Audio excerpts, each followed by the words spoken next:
반갑습니다. 아, 진짜 떨리네요.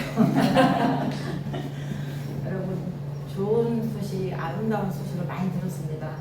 우리 교회에 오게 된 것을 영광이고 감사드립니다. 말씀을 먼저 함께 읽겠습니다. 성경책 가져오신 분은 창세기 1장 1절 말씀입니다. 찾으셨으면 다 함께 말씀 읽겠습니다. 시작. 태초에 하나님이 천지를 창조하시니라. 아멘. 교회를 다니고 예수님을 믿지만 의외로 성도님들이 성경을 안 읽는 분들이 너무 많습니다. 그런데 가보로 사는 교회에는 맞지 않는 것 같아요. 어린아이부터 어른들까지 너무나 많이 성경 읽는다는 소문을 들었습니다. 그래서 좀 말씀 전하기가 조금 위축은 되는데 여러분 그래도 은혜롭게 들어주시기 바랍니다. 네. 성경 창세기를 그 성경이 통독하기 좋게 창세기의 구조와 핵심 내용을 전해볼까 합니다. 그래서 오늘은 짧은 시간이지만 함께 말씀을 이렇게 은혜롭게 받길 바랍니다. 창세기서는 총 50장으로 기록되어 있고 두 부분으로 나눌 수가 있어요.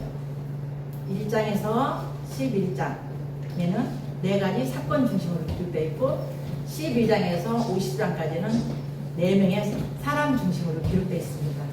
구조는 이게 다예요. 너무 쉽죠? 네. 너무 쉬워요. 우리가 1절에 태초에라는 뜻이 나왔는데 태초에로 시작되는 창세기가 나왔는데 그 의미는 모든 것의 시작을 뜻합니다. 히브리어로는 브레스티라고 부르죠. 인류의 시작, 죄의 시작, 하나님의 백성들의 어떻게 시작됐는지, 회복의 길은 어떻게 열렸는지에 대한 모든 답이 이 창세기 안에 기록되어 있습니다. 먼저 첫 번째 4가지 사건을 살펴볼까요? 창조, 타락, 홍수, 바벨탑 사건 이야기입니다. 하나님의 그 이야기를 들려주신다면 하나님이 단번에 빛이 있으라 함에 단번에 창조가 됐죠. 하나님 말씀에 불순종으로 타락이 됐습니다. 사람들의 생각이 항상 생각한 것이 악함으로 하나님께서 내리시는 것이 홍수입니다.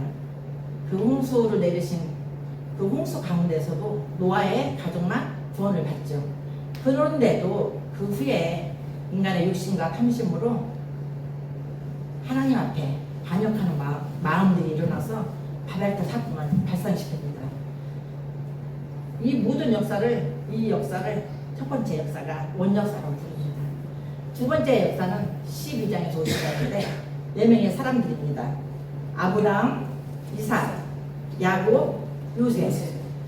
이분들의 이야기인데 아브라함 문명의 사람을 부르셔서 하나님께서 구원 역사를 이 4분 족장을 부르면서 구원 역사를 시작하죠.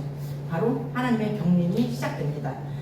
아브라함 문명의 사람을 부르셔서 이름을 바꿔주시고 열국의 아비로 부르시고 믿음의 조상이라고 칭해주시고 언약을 맺으시고 귀한 소명을 주십니다. 이삭입니다. 이삭은 웃음이라는 뜻이에요. 하나님께 결벽된 자, 하나님과 함께 리듬을 타는 자, 하나님과 함께 춤을 추는 자.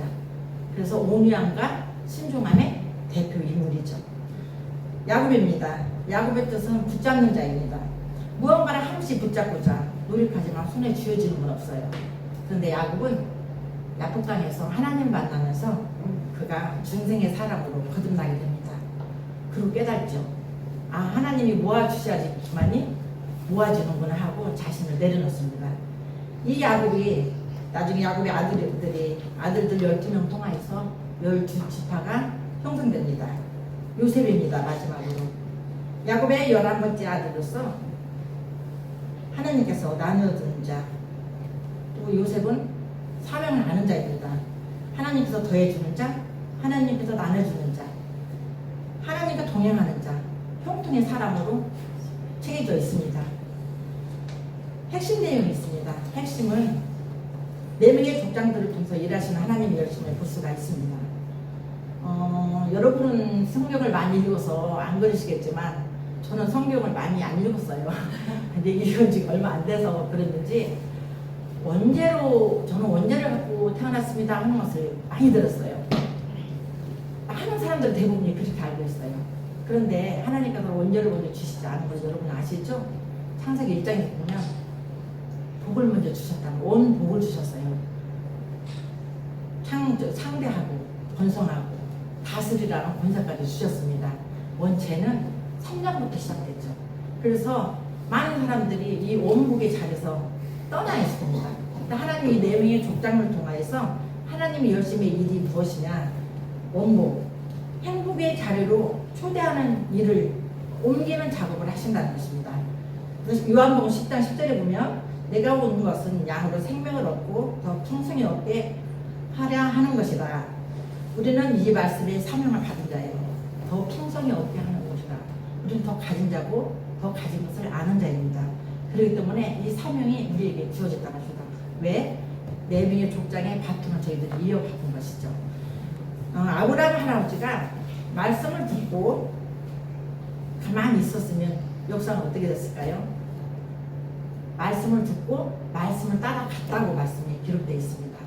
우리가 성경을 읽어야 하는 이유, 성경대로 살아가야 하기 때문에 우리가 성경을 읽어야 하는 이유입니다. 그 사명을 우리가 따라가야 하는 것입니다. 요셉은 받은 사명으로 가족뿐 아니라 나라의 백성들을 살려내며 또 열방 가운데 하나님의 이름을 위대하심을 나타냈습니다. 그래서 여기 모인 우리 친구들 이 밤에 나왔다는 게 대단한 거예요. 주일마다 가는 게 보통의 아이들인데 어떻게 이 밤에 토요일날 가면 이렇게 나와서 있는데 너무 예뻐요. 그래서 저도 생각날 때마다 여러분을 위해서 축복하면서 기도하겠습니다. 그래서 우리가 이 4명의 족장들에게 있었던 사명이 우리에게도 이렇게 주셨으니까 우리 아이들, 특히 우리 다음 세대 아이들이 정말 훌륭하게 잘해서 요셉처럼 하나님께서 주시면 나눠주는 삶, 그래서 생명 낳고 생명 살리는 그런 아름다운 사명자들이 저도 되고 여러분도 되고 우리 친구들도 되기를 주의 이름으로 축복하고 소망합니다. 네. 마지막으로 말씀 한 절 찾아서 읽고 마치겠습니다. 창세기서 50장 20절 찾으셨으면 함께 말씀을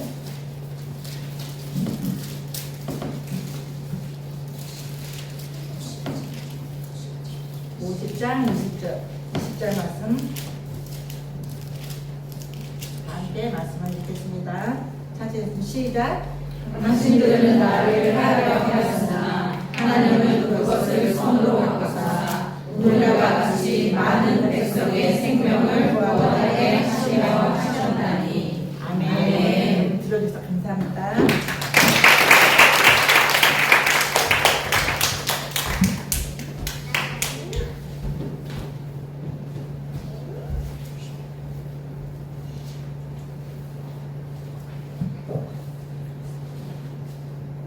안녕하세요. 반갑습니다. 저는 오늘 출애굽기를 같이 함께 살펴볼 단위의 조장입니다. 출애굽기는 모세오경의 2번째 책으로 하나님이 이스라엘 백성을 애굽에서 구원해내는 구원의 여정의 책입니다. 출애굽기의 뜻을 살펴보면 헬라어로는 엑소도스, 영어로는 엑소노스, 구원, 탈출, 해방, 벗어나다 뜻입니다. 히브리어로는 쉐보트입니다. 뜻은 이름들이에요. 출애굽기 1장 1절에 야곱의 아들들의 이름은 이러하니 이렇게 시작을 하게 됩니다. 여러분은 출애굽하면 무엇이 가장 먼저 떠오르세요? 홍해도 있고 너무나 많죠.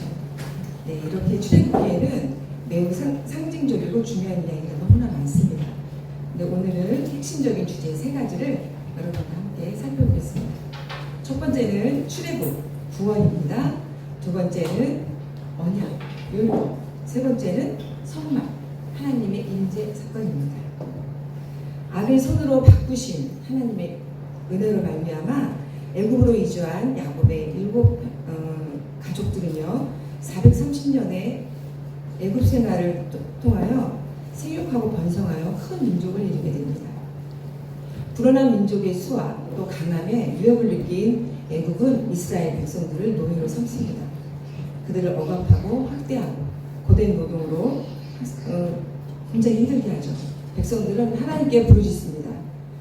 하나님은 그들의 고통을 들으시고 언약을 기억하시고 돌보시고 구원을 작정하시는데요. 한 지도자를 세웁니다. 누구죠? 모세입니다. 네, 모세는 바로 앞에 섭니다. 내 백성을 보내라. 그러나 모세는 보내지 않습니다. 하나님이 10가지 재앙을 내리시고요. 마지막 재앙, 장자의 죽음이 내려집니다. 흠 없는 어린 양을 잡아서 그 피를 문설주에 발라 그 죽음이 넘어가게 하는 사건이에요. 그것이 첫 유월절입니다. 이 유월절을 계기로 바로는 이스라엘을 잡았던 것을 놓습니다. 그래서 이스라엘 백성들은 애굽에서 드디어 하나님께서 구원을 이끌으시는 것을 경험하게 되죠. 완악한 바로는 그러나 이스라엘 백성들을 바로 뒤쫓아갑니다. 열심히 걸어서 눈을 들어보니 이스라엘 백성들 앞에 있는 것은 홍해 바다입니다. 뒤에는 애굽의 군사와 바로가 쫓아오고 있어요. 이스라엘 백성들은 그때부터 원망과 불평을 하기 시작합니다. 우리가 애굽에 있었다면 얼마나 좋았을까? 애굽에 매장지가 없어서 우리를 여기까지 와서 물속에 다 집어넣어 몰살을 시키느냐? 차라리 애굽을 섬기는 것이 낫겠다. 그러나 하나님께서는 모세를 이렇게 말씀하십니다. 한 손에는 지팡이를 들고 한 손에는 홍해 바다를 향하여 펼쳐라. 그대로 하죠. 홍해 바다가 마른 땅을 드러내게 되고 이스라엘 백성들은 마른 땅을 건너게 됩니다. 추격해온 이집트의 군대들은 모두 그 안에 몰살을 하게 됩니다. 430년의 애굽 생활에서 하나님이 이스라엘 백성들을 구원해내신 것입니다. 출애굽 후 3개월 만에 이스라엘 백성들은 시내 광야에 도착을 합니다. 그곳에서 하나님께서 모세를 통하여 직접 말씀을 하십니다. 출애굽기 19장 5절 6절에 보면 세계가 다 내게 속하였나니 너희가 내 말을 잘 듣고 내 언약을 잘 지키며 내 소유가 되고 제사장 나라가 되며 내 백성이 되리라. 또 십계명과 율법을 주시고 하나님과 신랑 되신 하나님과 신부되는 이스라엘 백성들은 언약식을 합니다. 바로 결혼식을 올리게 되죠. 내가 너희 하나님이 되고 너희는 내 백성이 되리라. 출애굽기 24장과 19장에서 이스라엘 백성들이 이렇게 응답을 합니다. 여호와께서 말씀하신 대로 우리가 다 준행하리이다. 이렇게 응답을 합니다.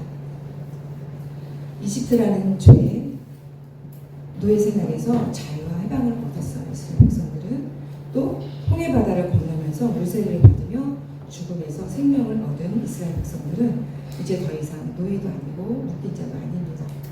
또 동시에 언약식, 결혼식을 치른 이스라엘 백성들은 이스라엘의 정체성과 또 책임과 의무가 따르죠. 이렇게 이스라엘 백성들의 신분이 완전히 바뀌었습니다. 그러나 실제로 그들의 마음은 변하지 않았습니다. 여전히 불평하고 여전히 원망하고 모세를 대적하며 하나님을 대적하게 됩니다. 또 이집트를 그리워하기까지 합니다. 그럼에도 불구하고 구원의 과정을 보면 끝없는 하나님의 사랑과 끝없는 하나님의 은혜와 신실하심을 볼 수 있습니다. 자, 하나님과 이스라엘 백성들은 결혼식을 했다고 했잖아요. 신랑과 신부가 결혼했으면 뭐가 필요하죠?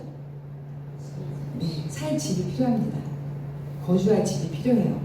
이스라엘과 언약식을 한 하나님은 백성들과 함께 하시기 위하여 친히 장소, 처소를 선택하시는데요.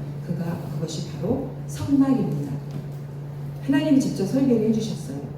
규격과 재질과 색상과 모든 부분을 꼼꼼하게 세세하게 하나님께서 지으신 거죠. 하나님과 만나는 장소, 하나님이 예배하는 장소, 하나님이 임재하시는 장소. 출애굽기는 총 40장으로 되어 있습니다. 그 중에 40장에 성막 봉헌식으로 성막 봉헌식이 나오는데요. 출애굽한 지 1년 1개월 만입니다. 하나님의 영광이 회막 위에 덮이고 회막 안에 충만히 덮게 됩니다. 또 하나님의 시키나의 은혜가 충만하게 흘러 넘치게 됩니다. 자, 이제 성막을 중심으로 행진을 하게 되는데요. 성막 위에 낮에는 구름이 떠올라요.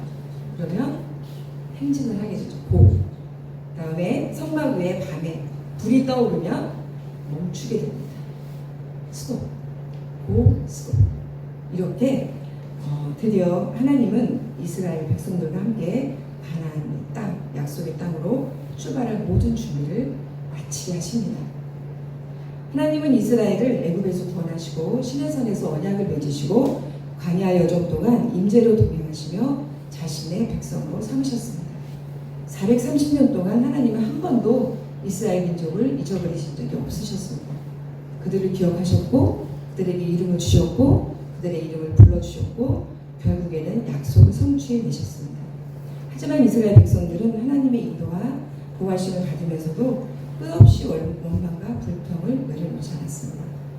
고기와 마늘과 참외를 먹던 이집트를 그리워하며 현재 지금 주시는 하나님의 은혜를 제대로 누리지 못하였습니다. 참 안타깝죠. 하나님 이스라엘에게 무엇을 기대하셨을까요? 단순한 탈출이 아닙니다. 하나님과의 관계 회복을 원하셨고요. 하나님의 자녀로서의 정체성을 원하셨어요. 또 하나님의 백성으로서 감사하며 또 순종하는 삶을 원하셨고 이스라엘 백성을 출애굽하는 과정에 모세가 바로에게 끝없이 외쳤던 것이 내 백성을 보내라. 그들이 나를 예배하리라 했습니다. 그것처럼 하나님은 한 사람의 예배자를 찾으신 거죠. 6월절 어린 양의 피가 하나님의 구원의 시작이라면 십자가의 보혈은 구원의 완성입니다. 여기에서 그치지 않고 하나님은 보혜사 성령님을 우리에게 보내주셨습니다. 고린도전서 3장 16절에 너희가 하나님의 성전인 것과 하나님의 성령이 너희 안에 계시는 것을 알지 못하느냐. 성전은 더 이상 이제 장소가 아니고요, 처소가 아니고요, 건물도 아닙니다. 우리가 하나님의 성전인 것입니다. 그러면 하나님의 성전된 우리는, 하나님의 성전된 나는 어떻게 살아가야 될까요? 출애굽기는 수천 년 전에 지나간 역사 이야기가 아닙니다. 지금 현재도, 지금 이 자리에도 동일하게 하나님 역사하시고 하나님은 말씀하시고 계신다는 것입니다. 우리 모두가 성령 안에서 하나님의 하나님의 거하실 처소가 되기 위하여서 예수 안에서 함께 성전을 지어져가는 우리 모두가 되기를 간절히 소망합니다.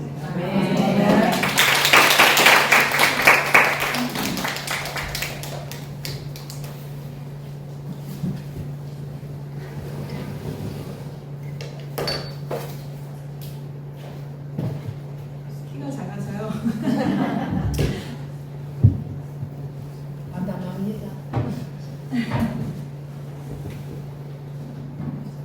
안녕하세요. 저는 여러분과 레위기를 함께 나눌 김춘은 소장입니다.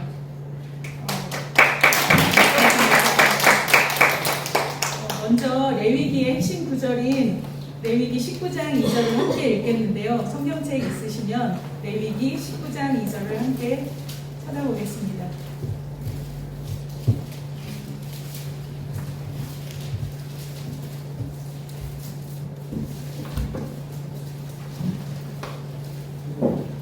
레위기 19장 2절입니다.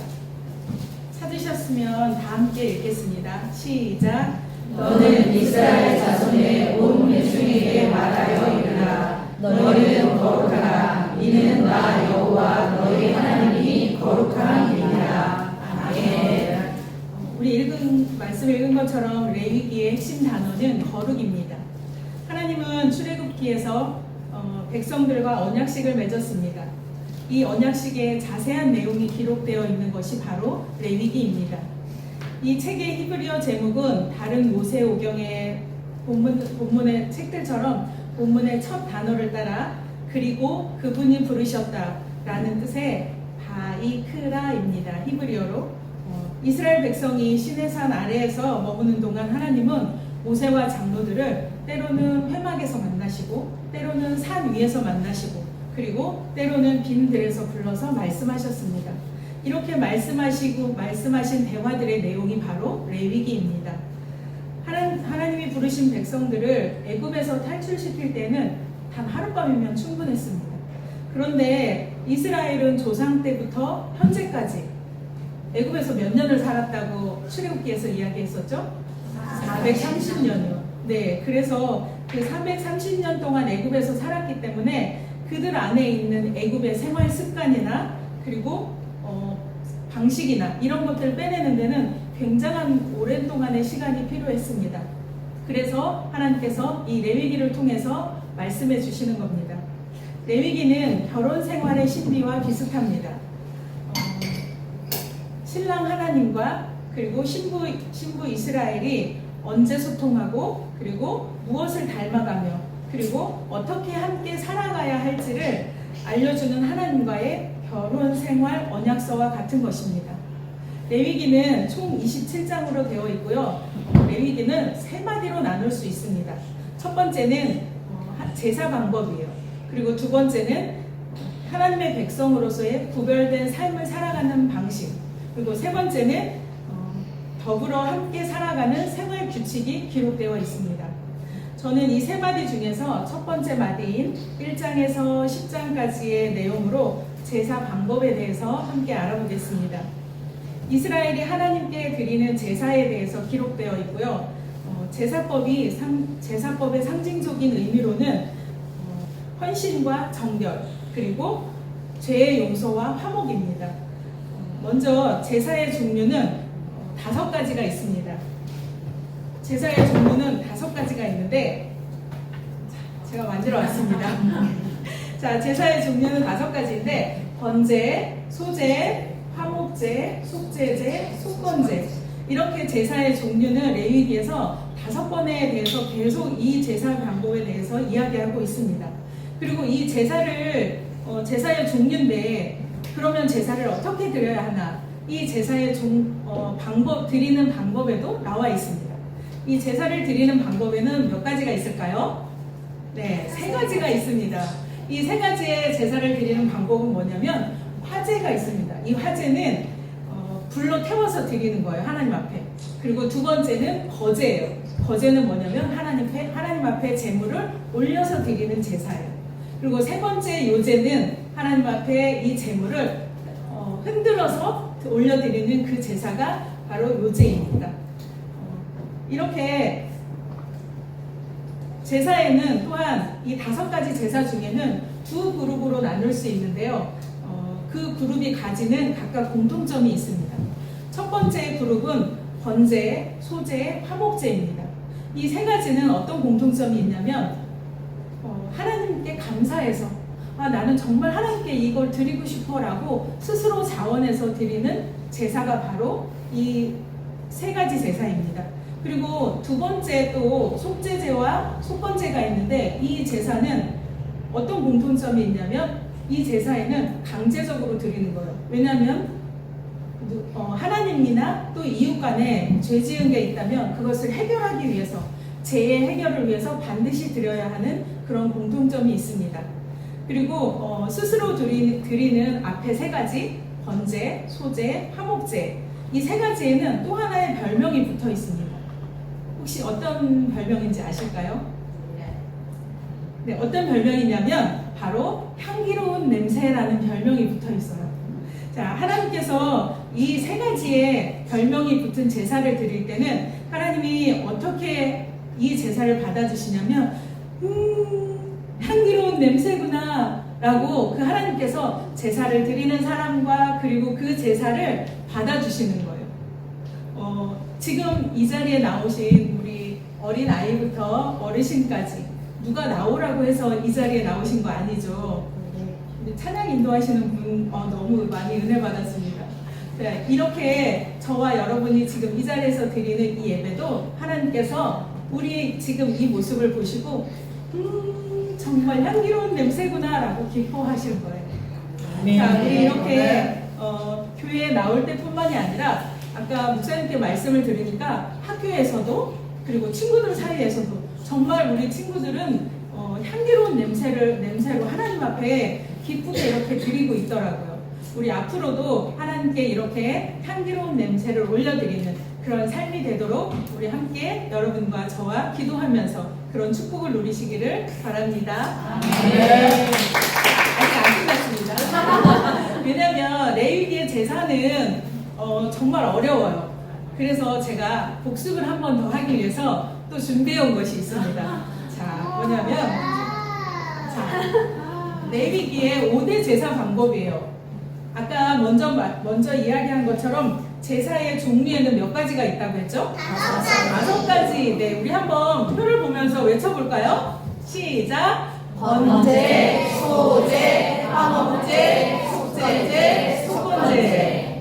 네, 그리고 그런 이 5가지 제사를 드리는 제사의 방법, 드리는 방법은 몇 가지가 있다고 했죠? 세 가지. 네, 그럼 이 세 가지도 함께 해볼까요? 시작. 화제, 거제, 요제. 네. 우리 친구들 이제, 그리고 우리 오늘 말씀을 들은 모두는 이제 레위기를 읽을 때, 화제가 무슨 제사였지? 라고 하면 될까요? 안 될까요? 네, 안 됩니다. 화제는 하나님께 태워서 올려드리는 제사의 하나의 방법이에요. 자, 우리 이렇게 레위기를 읽을 때 오늘 주신 이 제사 방법 그리고 제사의 종류에 따라서 하나님께 아름답게 올려드리는 그런 향기로운 삶을 사시기를 축복합니다. 네.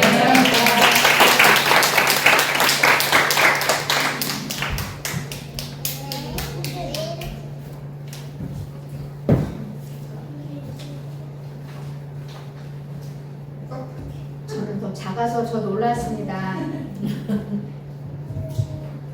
반갑습니다. 미래소망에서 온 박은하 조장입니다.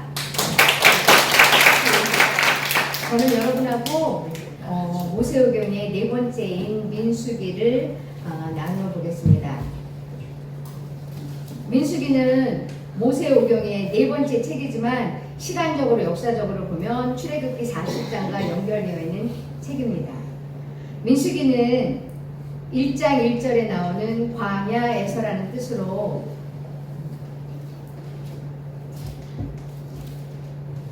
히브리어로 데미드바르라고 하고요. 우리말 성경에 1장 2절에 보면 사람의 수를 세웠다 해서 백성민, 세수해서 민수기라고 하고요. 영어로는 넘버스라고 합니다. 민수기는 20세 이상의 남자의 수를 세워서 가나안 땅으로 출발하는 여정부터 시작됩니다. 시내산에서 출발해서 가네스 바데아로 온 시간이 11일이었습니다. 또 가데스 바네아에서 가나안 땅을 가지 못하고 다시 가데스 바네아로 온 시간이 자그마치 38년이라는 시간이 걸렸습니다. 이 광야 시간에 부모 세대는 죽고 자녀 세대가 태어나서 다시 재정비해서 가데스 바네아에서 가나안 땅을 가지 않고 모압 평지까지 간 시간이 11개월이었습니다. 이렇게 이스라엘 백성은 40년 동안 광야에서 살게 되었습니다. 왜 이스라엘 백성은 광야에서 40년을 살았을까요? 왜 살아야만 했을까요? 여러분도 잘 아시다시피 10명의 정탐꾼 때문이라는 것을 너무나 잘 알고 있습니다. 그래서 이 시간 10명의 정탐꾼에 대해서 우리가 좀 더 알아보는 시간을 가지려고 합니다. 정탐꾼의 임무는 무엇이었을까요? 하나님은 출애굽기에서 가나안 땅은 젖과 꿀이 흐르는 땅이니까 그 땅을 보고 오라고 모세에게 명령하였습니다. 모세는 이 명령에 따라서 각 지파의 12명을 지휘관으로 뽑았고요. 이 지휘관들에게 명령했습니다.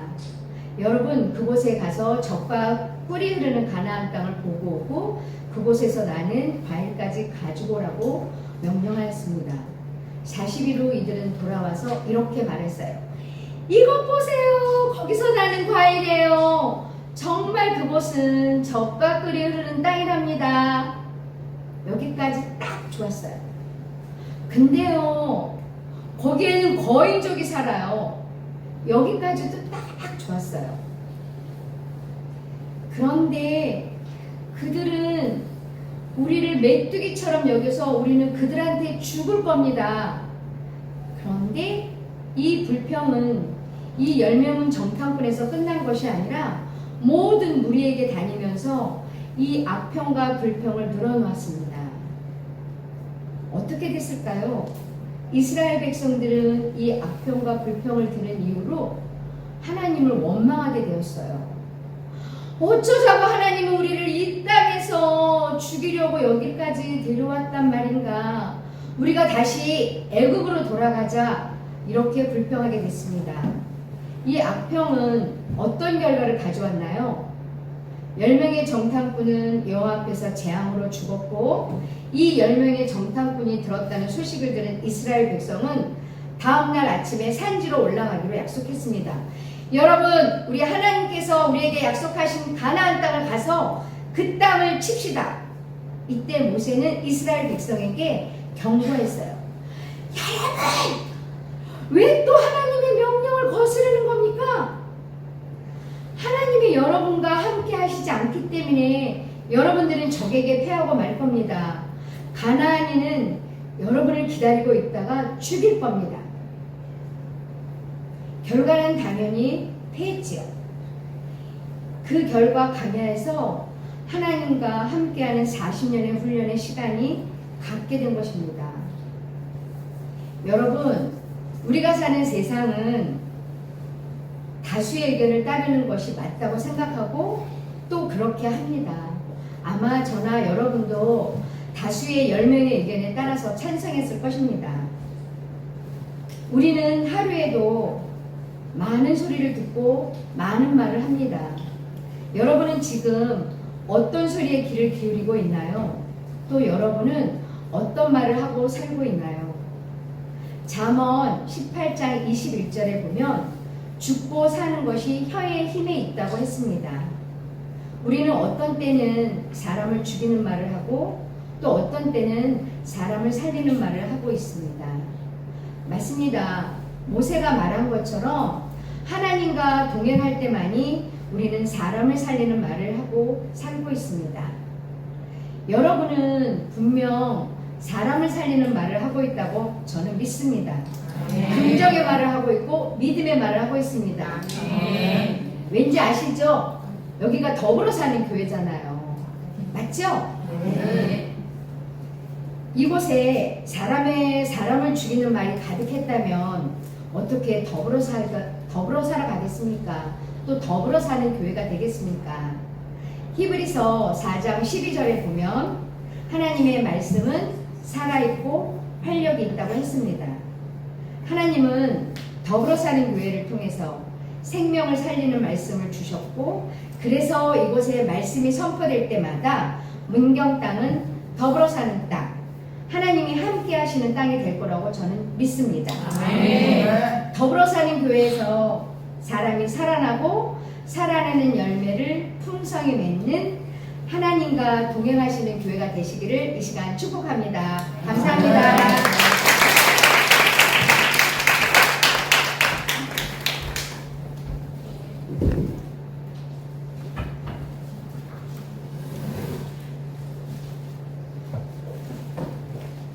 반갑습니다. 저는 오늘 신명기 말씀을 함께 나눌 송희선 조장입니다. 여러분, 신명기가 무슨 뜻인지 아시나요? 와, 이제 드디어 가나안 땅 들어간다, 신난다, 신명난다, 이래서 신명기일까요? 아닙니다. 신명기는 거듭 명하신 말씀이라는 의미입니다. 우리는 어떤 때에 거듭해서 이야기하나요? 중요할 때, 잊어버리면 안 될 때, 즉 기억해야 할 때입니다. 신명기에는 너는 기억하라, 이 말씀이 여러 번 반복됩니다. 하나님께서 우리가 무엇을 기억하기 원하시는지 말씀 속으로 떠나볼까요? 이스라엘 백성들은 애굽에서 나와 40년 동안이나 광야 생활을 했어요. 정말 오랜 시간이죠. 이제 긴 광야 생활을 마치고 요단강만 건너면 드디어 가나안 땅에 들어갈 수 있어요. 하지만 안타깝게도 모세는 가나안 땅에 들어가지 못하고 죽음을 맞이하게 되는데, 모세가 마지막으로 설교한 내용이 바로 신명기예요. 모세와 함께 애굽에서 나와 광야 생활을 했던 백성들은 여호수아와 갈렙을 제외하고는 모두 죽었어요. 하나님의 말씀을 믿지 않고 불평하고 순종하지 않았기 때문이에요.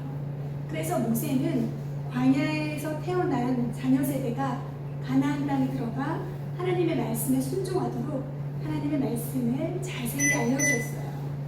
모세는 3편의 설교를 하는데요. 과거, 현재, 미래, 이렇게 3가지로 나눌 수 있어요. 첫 번째 설교는 과거에 해당하는 내용으로 지금까지 행하신 일, 하나님의 역사에 대한 내용입니다. 두 번째 설교는 현재, 우리에게 바라시는 일, 즉 십계명과 여러 율법들을 어떻게 삶에서 적용하고 실천할지를 이야기합니다. 세 번째 설교는 미래의 새 땅, 가나안 땅에서 행하실 일, 하나님의 언약에 대한 말씀입니다. 자, 정리하면 신명기는 모세가 가나안 땅에 들어가기 직전에 한 3편의 설교인데 과거 하나님께서 행하신 일, 현재 우리에게 원하시는 일, 미래 새 땅에서 행하실 하나님의 언약이다. 이렇게 구조를 기억하시면 좋겠습니다. 신명기의 대부분을 차지하는 것은 9번째 설교, 율법에 대한 내용인데요. 모세는 이렇게 말했어요. 여러분, 십계명과 하나님께서 주신 모든 율법을 하나도 빠지지 말고 다 지켜야 합니다. 그것만이 여러분이 살 길입니다.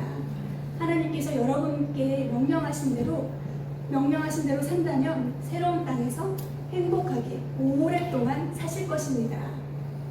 그런데 왜 하나님께서 우리에게 율법을 주셨을까요? 신명기의 대표적인 말씀이죠. 6장 4, 5절 말씀을 보면 이스라엘아 들으라 우리 하나님 여호와는 오직 유일한 여호와이시니 너는 마음을 다하고 뜻을 다하고 힘을 다하여 내 하나님 여호와를 사랑하라. 하나님을 사랑하라고 우리에게 율법을 주셨어요. 쉐마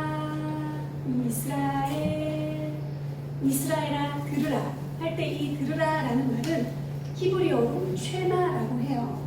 쉐마는 우리가 듣는 것과 순종하는 것, 이 두 가지를 모두 포함한 말이에요. 저에게 딸이 있는데요. 제가 식사 준비를 마치고 딸, 밥 먹어! 이렇게 외치면 저희 딸이 방 안에서 네! 이렇게 대답만 하고는 제 말이 나오질 않아요. 그럼 이건 제 말을 듣는 건가요? 듣지 않는 거죠. 귀로는 들었지만 제가 하라고 한 행동을 하지 않으면 제 말을 듣지 않는 거예요.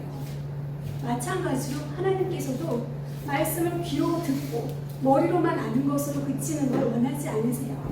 들은 말씀을 마음에 새기고 행동으로 순종하기를 원하십니다. 제가 어렸을 때는 왜 하나님은 이렇게 지키기 어려운 율법을 주셔서 나를 더 힘들게 하실까 이렇게 생각한 적이 있었어요. 그런데 신명기를 읽다가 놀라운 구절을 발견했어요. 신명기 10장 13절 말씀을 보니까 내가 오늘 너의 행복을 위하여 너에게 명하는 여호와의 명령과 규례를 지킬 것이 아니냐.